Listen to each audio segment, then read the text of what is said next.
ಕರ್ನಾಟಕ ಸರ್ಕಾರ, ಕರ್ನಾಟಕ ಶಾಲಾ ಪರೀಕ್ಷೆ ಮತ್ತು ಮೌಲ್ಯ ನಿರ್ಣಯ ಮಂಡಳಿ. ದಿನಾಂಕ 20 May 2024.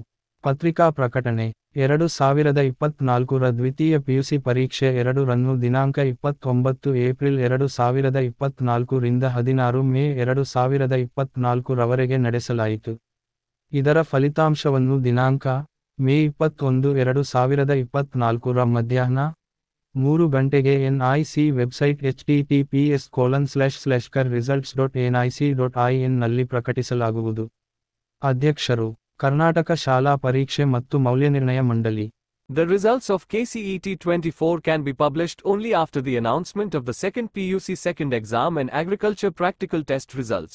Further, KIA will officially notify the date on which results will be published, prior to the announcement date.